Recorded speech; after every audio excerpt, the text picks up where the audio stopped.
Hello everyone, welcome back on my YouTube channel. Last video में हमने जो nursing process थी उसकी पर्पस और कुछ फर्स्ट फेज पढ़ी थी, दैट इज़ असेसमेंट। तो आज हम सेकेंड फेज इसका पढ़ने वाले हैं, that is nursing diagnosis. Nursing diagnosis मैंने आपको फर्स्ट वीडियो में थोड़ा बेसिक इसका एक्सप्लेन किया था कि नर्सिंग डायग्नोसिस क्या होता है, कैसे इसको बनाते हैं, that's all about that's video.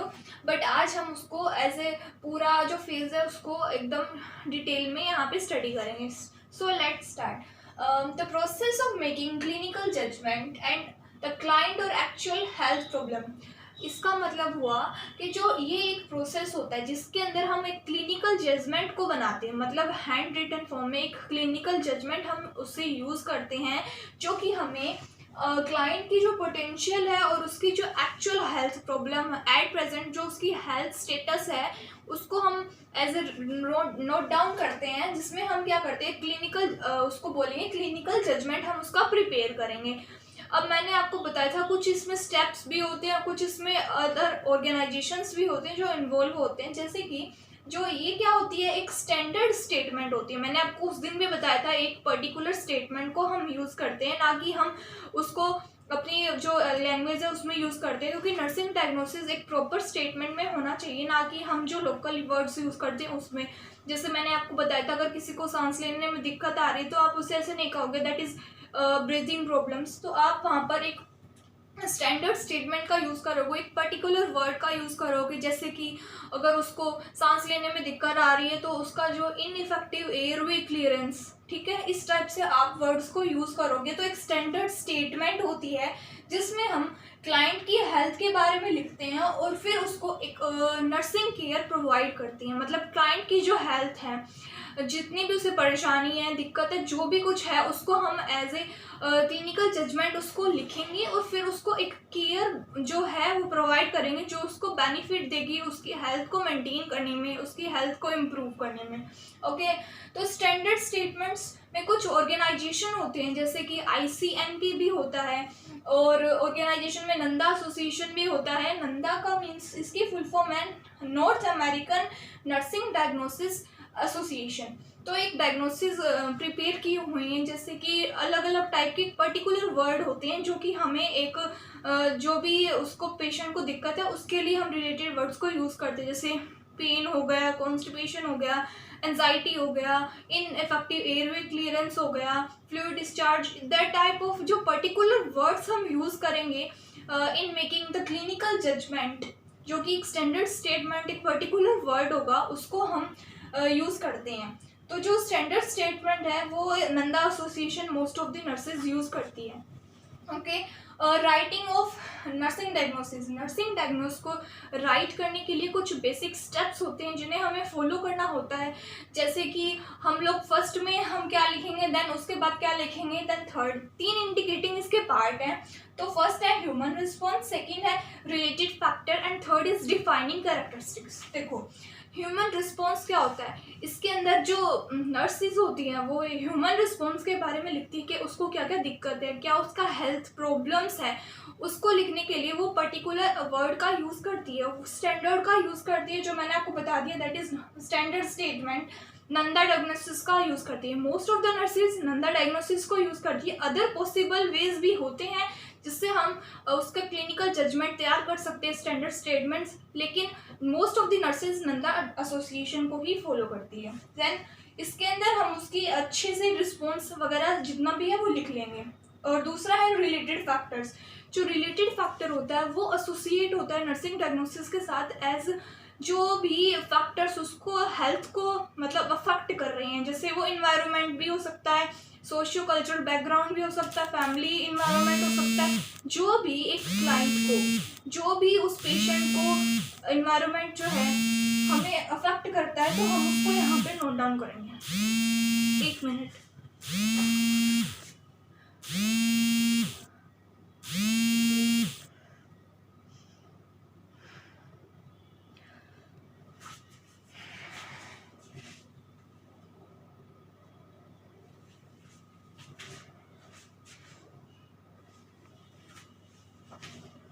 Sorry students for disturbance.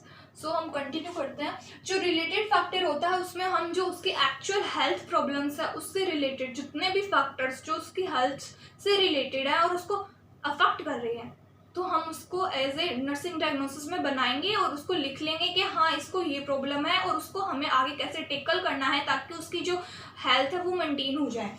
तो उसके लिए हम उसे रिलेटेड फैक्टर्स में रखेंगे। देन है डिफाइनिंग कैरेक्टरिस्टिक। डिफाइनिंग कैरेक्टरिस्टिक्स जो डाटाज जो रियल में उसकी हेल्थ को रिप्रेजेंट करते हैं उसको हम एज ए डिफाइनिंग कैरेक्टरिस्टिक्स मानेंगे, जिसको हम हैंड रिटन मतलब लिखेंगे, क्लिनिकल जजमेंट या स्टैंडर्ड स्टेटमेंट हम उसे बोलेंगे, जो कि पर्टिकुलरली जो उसको अभी बीमारी है या फिर जो भी उसे परेशानी है हम उनको एट प्रेजेंट उसको नोट डाउन करेंगे। लेकिन अगर इमरजेंसी उसकी कैरेक्टरिस्टिक्स हो गई, तो अगर एट ए रिस्क अगर वो होगा तो हम उसके लिए ये डिफाइनिंग कैरेक्टरिस्टिक्स को यूज में नहीं लेंगे। अगर वो रिस्क कंडीशन में है तो हम उसको डायरेक्ट प्रोवाइड करेंगे केयर जो भी है, ठीक है। सो ये थी राइटिंग। हाँ, एक नोट है कि ये जितनी भी राइटिंग फेजेस है उसको हमें लाइन वाइज ही लिखना है। सबसे पहले ह्यूमन रिस्पॉन्स, देन हम उसके related factor and then last में हम डिफाइनिंग कैरेक्टरिस्टिक्स लिखेंगे। बिकॉज ऐसे तो नहीं हो सकता ना, हम पहले रिलेटेड फैक्टर्स लिख देंगे, हम हाँ भाई इसको इसकी दिक्कत है, अब हमने लिखा ही नहीं कि ह्यूमन रिस्पॉन्स था क्या, उसका रिस्पॉन्स पहले आएगा और उसके बाद ही उसकी रिलेटेड फैक्टर्स को हम उधर एक्सप्लेन करेंगे। और लास्ट में जो डाटाज हैं उसको इंडिकेट करने के लिए हम जो भी लिखेंगे दैट इज डिफाइनिंग कैरेक्टरिस्टिक्स। तो ये हमेशा कैसे होनी चाहिए, एक लाइन में होनी चाहिए, line wise. First is human response, second is related factor and third one is defining characteristic. Okay student, तो मैंने आपको कुछ बताया था जैसे नर्सिंग डायग्नोसिस होती है उसके कुछ रूल्स होते हैं, उस रूल्स को हमें फॉलो करना होता है और वही प्रोसीजर हम रिटन में लिखते हैं। तो पहला है राइट क्लाइंट रिस्पॉन्स, ठीक है। हमें क्या करना होता है, क्लाइंट के रिस्पॉन्स को लिखना होता है, ना कि नर्सिस की नीड्स क्या है। अब जैसे हमने कहा था ह्यूमन रिस्पॉन्स सबसे पहले हम लिखेंगे कि वो खुद बताएगा हमें कि उसे क्या क्या मतलब दिक्कत है, परेशानी है, हेल्थ से रिलेटेड उसका हेल्थ स्टेटस सब कुछ वो बताएगा पहले। तो हम लोगों को जो ये नर्सिंग डायग्नोसिस हम जो बना रहे हैं वो हम एज ए जो पेशेंट की जो रिस्पॉन्स है उसके बिहाफ में लिखेंगे, ना कि जो हमारी नीड्स मतलब जो नर्सिस की नीड है उसके बिहाफ में नहीं लिखेंगे। तो फर्स्ट रूल है right the nursing diagnosis in the response of client not in nursing needs. Okay, second is वहाँ पे हमें कुछ वर्ड्स का यूज़ करना है, जैसे हमें वहाँ पे जैसे हम लोग इसको इससे जोड़ेंगे, मतलब सबसे पहले हम ऐसे लिखेंगे human response is that ineffective airway clearance due to, हम वहाँ पे यूज़ नहीं करेंगे। अगर हम दूसरे वर्ड को फर्स्ट स्टेटमेंट को सेकंड स्टेटमेंट से कनेक्ट कर रहे हैं तो हमें वहाँ पे रिलेटेड टू वर्ड का यूज़ करना होता है, ना कि कॉज्ड बाय, ड्यू टू, इस टाइप के वर्ड्स को हम नहीं यूज़ करते, क्योंकि मैंने आपको पहले ही बोला था ये एक स्टैंडर्ड स्टेटमेंट होती है जो पर्टिकुलरली डिफाइंड स्टेटमेंट है। वहाँ पे हम हमारी भाषा में लोकल जो भी है वर्ड्स यूज़ नहीं करेंगे।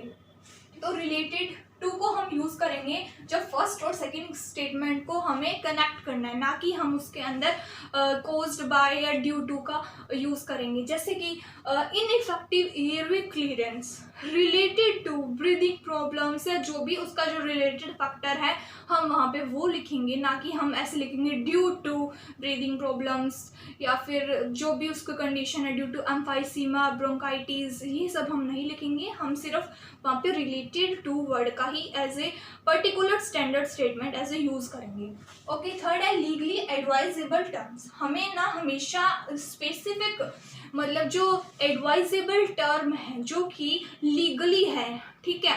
अभी मैंने आपको बताया जैसे नंदा एसोसिएशन है, ऐसे ICNP भी होता है जो इंटरनेशनल क्लासिफिकेशन नर्सिंग प्रोसेस वगैरह इस टाइप में होता है, जिसमें उसमें भी हम लोग क्या करते हैं ऐसे एडवाइजेबल टर्म्स जो होती है उसको ही यूज़ करते हैं, जो कि मोस्ट एडवाइजेबल टर्म्स होती हैं उन्हें ही हम यूज़ करते हैं जो कि लीगल है, ठीक है। थर्ड इसका स्टेप ये था। फिर है हमें रिवर्सिंग को, मैंने आपको पहले बताया don't use up and down of these steps because avoid reversing, don't use medical diagnosis। इसमें क्या है, ये जितने भी हमने आपको अभी राइटिंग जो बताई हैं स्टेप्स जिसमें 3 पार्ट थे उनको हमें आगे पीछे नहीं करना है, ये लाइन वाइज ही होते हैं, उनको लाइन वाइज ही हमें लिखना होता है। जैसे ह्यूमन रिस्पॉन्स हो गया, रिलेटेड फैक्टर्स हो गए, डिफाइनिंग कैरेक्टरिस्टिक्स, इसके बाद ये आएगा देन ये आएगा, ना कि सबसे पहले आप डिफाइनिंग कैरेक्टरिस्टिक्स लिख दो तो पता कैसे चलेगा, जो दूसरा बंदा उसकी जो रिपोर्ट्स है उनको देखेगा, क्योंकि हॉस्पिटल में एक पर्टिकुलर जो नर्स है उसकी ड्यूटी नहीं लगती, शिफ्ट चेंज होती रहती है, तो उनको नहीं पता चलेगा और ये एक प्रॉपर वो भी नहीं होगा कि कोई उसे समझ पाए। तो हम लोगों को सबसे पहले ये लिखना है, देन ये, एंड देन लास्ट में डिफाइनिंग कैरेक्टरिस्टिक्स। तो अवॉइड रिवर्सिंग, ठीक है, रिवर्स उसको नहीं करना है, क्लियरली और कॉन्साइसली हमें लिखना है। जो भी हम डायग्नोसिस बना रहे हैं, स्पेसिफिक वर्ड्स को यूज़ कर रहे हैं, उसको हम एज ए क्लियर फॉर्म में लिखना है और कॉन्साइसली लिखना है, एज ए ब्रीफ फॉर्म उसका लिखना है, ना कि हम लोग 10-15 लाइन लिख दे, किसी को ना समझ आए क्लियर वे में और ना ही वो कॉन्साइसली हुआ। तो हम लोगों को क्लियरली और कॉन्साइसली उसको एज ए अच्छे से स्पेसिफिक वे में उसे लिखना है। देन है सेकेंड, उसमें क्या लिखा है, जो दो पार्ट होते हैं स्टेटमेंट के उनका सेम थिंग नहीं होना चाहिए, डोंट मीन सेम थिंग। मतलब आपने जैसे फर्स्ट स्टेटमेंट लिखी थी इनइफेक्टिव एयरवे क्लियरेंस, तो जैसे भी होता है ना, जो फर्स्ट स्टेटमेंट है वो सेकंड स्टेटमेंट से मैच नहीं करना चाहिए, वो दोनों अलग अलग होंगे। जैसे ह्यूमन रिस्पॉन्स और रिलेटेड फैक्टर्स अलग अलग होंगे, सेम बातें नहीं होगी।